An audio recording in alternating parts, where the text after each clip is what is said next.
when you say the American Revolution, it implies that actually the American Revolution was the important outcome of the war which opposed France and Spain to Britain. In a sense, it also implicitly entails that when Vergennes, the very conservative foreign minister of Louis XVI, who was after 1781, after the death of Maurepas, the prime minister, the de facto prime minister in Paris, that Vergennes, basically convinced the king to go to war for the sake of the liberty of the Americans. Yes, the fact is, on the long term, that the main result of the war was the independence of the United States, with all the world consequences that it has. But I would want to emphasize today that actually the War of Independence was only a theater of a much more global confrontation, and a confrontation actually for the world supremacy. In a sense, the insurgents were only the pawns really through which the French and the British were trying once more to settle their score. You'll see when you come to the residence that we have, and you won't be surprised, the portraits of Rochambeau, Lafayette, and Vergennes, by the way. Very often I say, because I'm a bit feisty, I say to my American colleagues, you were very lucky to have the British as colonial power, because if it has been Spain, actually we would have been on the side of Spain. Which is not only to be feisty, but to emphasize the geopolitical significance of the war. The War of Independence was only actually a part of, I have said, of a global confrontation. In a sense, it was only a stage. It's what some French historians call the second 100-year war between France and Britain. The first one is in the Middle Age, and it was concluded by the victory of France. The second one was concluded, unfortunately, in 1815 by the victory of Britain, and it was the war for world supremacy. When did it start? Basically, it started with the Glorious Revolution in 1688, 1689, when William of Orange became the King William III in London, and with what is called the Protestant succession, and when England became the pillar of all the coalitions against Louis XIV, who was accused to try to impose the French hegemony in Europe. There was first what you call, I guess, the 9-year war, what we call the War of the League of Augsburg, between 1689 and 1697, which is interesting in a way because it's defining the scenario of this war. You have on one side the French being victorious on the battlefields in the lowlands, but the other side, and it's new, the British being the master of the sea, and so in a sense being invulnerable. It's a new element, actually, because so far the French fleet of Louis XIV had been able to equal and defeat the fleets of the United Provinces, the Netherlands, and of Britain. So you have the 9-year war with a sort of undecisive French victory and the Treaty of Ryswick. 4 years later, you have the War of Succession of Spain, where again, Britain is creating a coalition against France, and war which is going to the Treaty of Utrecht in 1713 and Treaty of Rastatt in 1714, which is actually a sort of an equal game. It's an equal game. The France is, you have a Bourbon king, which is the grandson of Louis XIV, who is recognized as King of Spain, but at the same time, Britain has been successful to divide the Spanish Empire in Europe in favor of its ally, Austria, and Britain has, really got Gibraltar, and Minorca, which was, in strategic terms, quite significant. So 2 long wars, 25 years of war between France and Britain. 20 years of intermission with two very peaceful prime ministers. In London, Walpole, in Paris, Fleury. And so we have an intermission between 1715 and 1740, basically. And after 1740, we have two new bouts of war between France and Britain. The War Succession of Austria, and with a sort of undecisive French victory. Again, always the same scenario. You know, the French are the winners on the battlefields in the lowlands with the French Maréchal Maurice de Saxe, you know, and the very famous Battle of Fontenoy, at least famous for the French, but undecisive. The game, you know, the game is not over. The 7-Year War. It's certainly the first world war in the history of mankind. 1756, 1763. And this time, it's a decisive war. It's a decisive war because its conclusion is a decisive defeat of the French. I think you call this war the Indian and French War. Actually, its conclusion by the Treaty of Paris in 1763 is basically for the French the loss of Canada and the loss of India. Why? Why did the French lose? Why did the French lose? I think it's several elements. First, because Britain is an island, you know, really, and has been successful to dedicate most successfully and able to dedicate most of its means to the fleet, while the French were always obliged to wage two wars, a continental one and a naval one. And unfortunately, Louis XV didn't understand that the future of the power was not on the battlefields of the lowlands, like his ancestor Louis XIV believed at the time, but that it was the new world, new discovered world, especially in India. And basically, the French decided to use all their means on the continent rather than to have a strong field.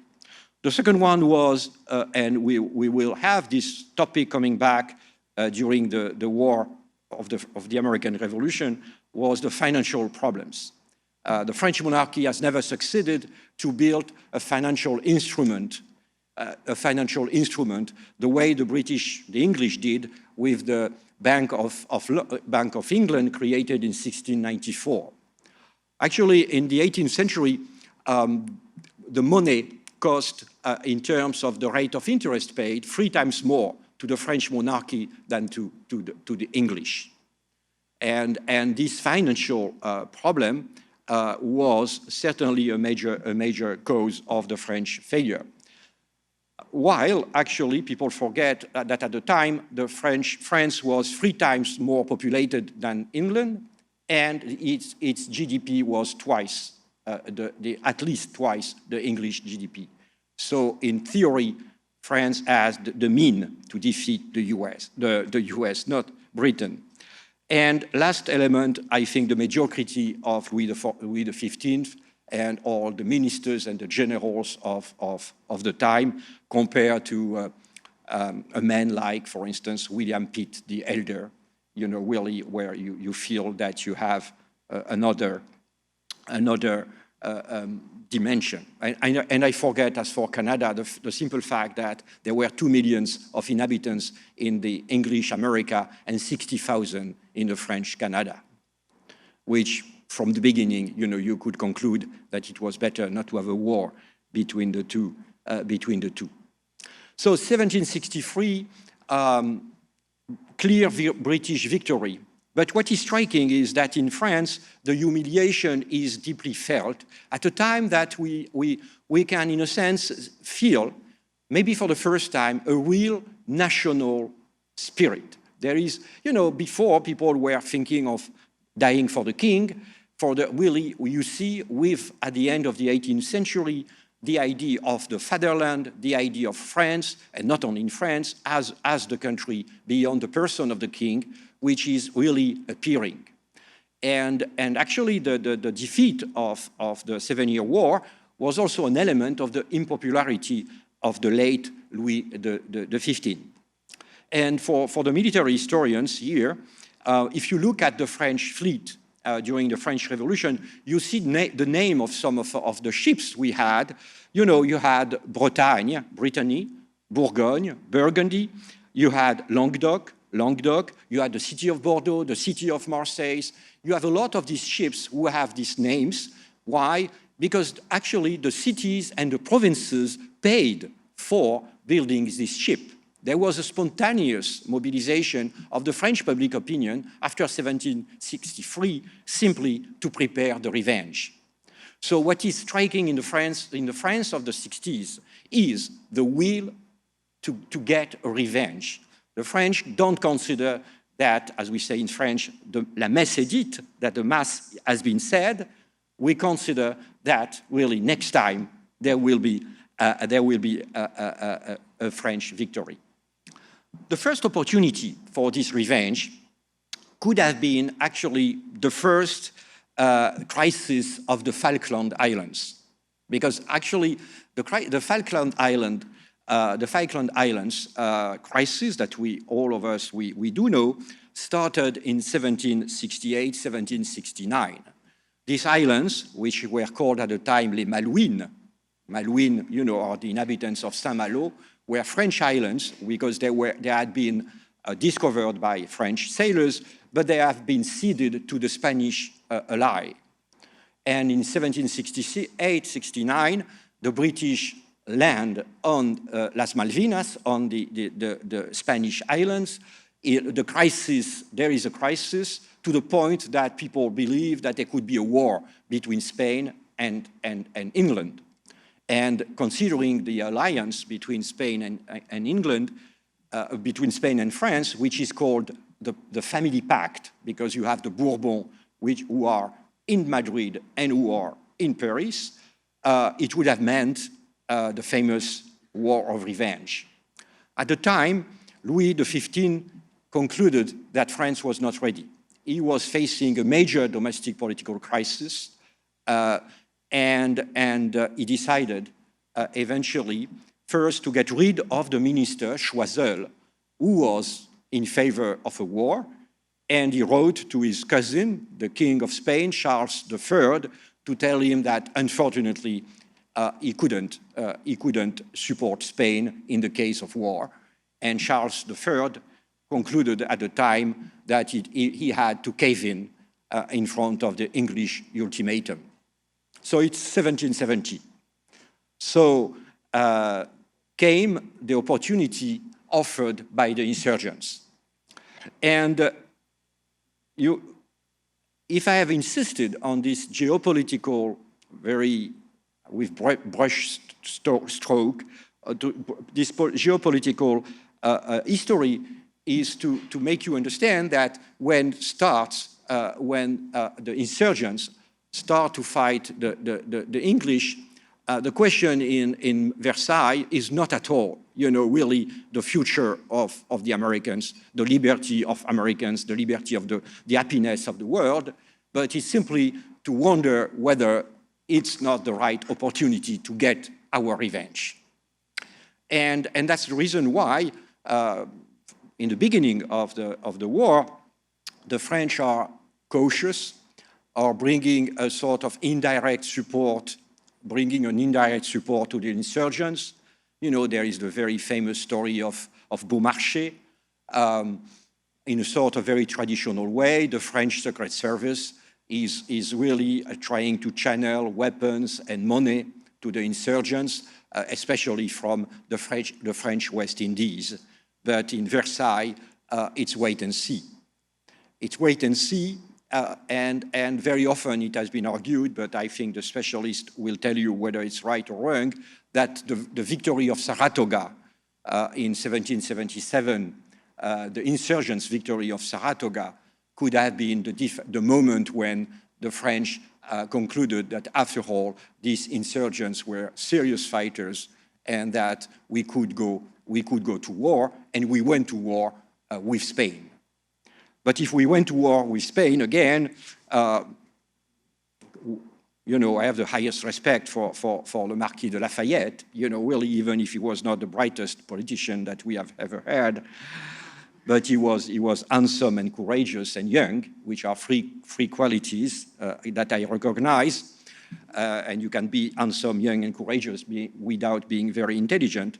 With all the due respect to the Marquis de Lafayette, you know, the problem for Vergennes and for the very absolute Louis XVI, the question was not to liberate the Americans, but was to defeat the British in this global confrontation for, as I've said, for world supremacy.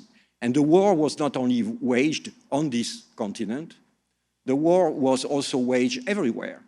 You know, really, especially in India, but also in the West Indies. And the difference with the previous war, which may explain the victory, the final victory, is that the French diplomacy was successful to avoid the creation of a coalition in Europe against France. It's in a sense, it's the only war that France has waged against Britain without having to fight on the sea and also in Europe. Because after the 7-Year War, there was a sort of a general resentment in Europe against Britain, resentment shared by its usual allies, especially Prussia and Russia, the feeling that the British were in a sense benefiting from the sacrifice of the other. And Vergennes was playing very shrewdly on this feeling, which led to the isolation of Britain in this war. So after the Treaty of Versailles in 1783, in St. Petersburg, in Vienna, in Berlin, the conclusion is not that the Americans are free, because basically, really frankly, they don't care. The conclusion is that France is back and that Britain is defeated. Then the balance of power in Europe has dramatically shifted. As you know, William Pitt the Younger became prime minister in 1782 when he was 23 years old. And when you read his speeches, when you read also his letters, you see that his problem is not the independence of America, you know, because he was convinced that actually before 1782, he was already convinced that it should have been the logical result of the war. His real problem was that now France was threatening England. But you can ask the question, why? Actually, why this geopolitical victory, this revenge, you know, actually led to nowhere? And that you are right to consider that the main outcome, the important, significant outcome of the war was actually the independence of the US. I think it was for several reasons. First, a reason I've given, which is William Pitt the Younger, the Younger, who really, when becoming prime minister, you know, is going to give, in a sense, to Britain a sort of a new momentum, a new energy. You know, really, financial reorganization of the finance, for instance, because Britain is nearly bankrupt in 1783. But again, financial reorganization. Secondly, also rebuilding the fleet. As you know, I think some historians will tell you the quality of the French ships during the war is superior to the British ships, especially because of Borda, you know, the great French engineer. Even if the British seamen are certainly more trained and superior to the French seamen. So the fleet, the finance, and secondly, actually, your America is independent, but it's not, in fact, independent in economic terms. And very quickly, after 1783, all the economic relationship, the trade relationship between especially the New England and England, you know, are back immediately. And the French, there is a treaty of trade between France and the US, but it has hardly any consequence because all the trade of this country has been organized in one century has been organized to work in relationship with England. And very quickly, the financial and trade relationship between Liverpool, Bristol, and Boston, and so on, are back, and the French will never be able to enter the American market. Another point on the French side is simply that the cost of the war was crashing. As I've said previously, the French monarchy was unable to build a sound financial system, and the war, as really basically at the death of Louis XV, the French debt was 2 billion of French pound. At the time, the budget was 300 millions. And at the end of the war, the French debt was 3 billion of French pounds. In a sense, the monarchy was nearly bankrupt. And so it explains largely why, after the war, you have a reinvigorated Britain with William Pitt. You have a very strong relationship between the former enemies, and you have France entering a deep crisis, which is first financial and which will become political, especially after the death of Vergennes in 1786, with the weak Louis XVI. The war will go on, and there will be the Revolutionary Wars, which led to the French victory with the Peace of Amiens in 1802, where the British recognized actually the French hegemony in Europe. This peace couldn't last. It lasted less than 1 year, and eventually everything was settled on the battlefield of Waterloo on June 18th, 1815. And unfortunately, really, that was the final set. The world supremacy was recognized to Britain. So I didn't want to reduce the importance of the war of revolution, the Revolutionary War. I really do know that the independence of the United States was, for all the reasons I've really tried to give you very quickly, is the real outcome of what has been done. But I thought it was necessary to try to frame this war in the wider geopolitical context in which it was seen.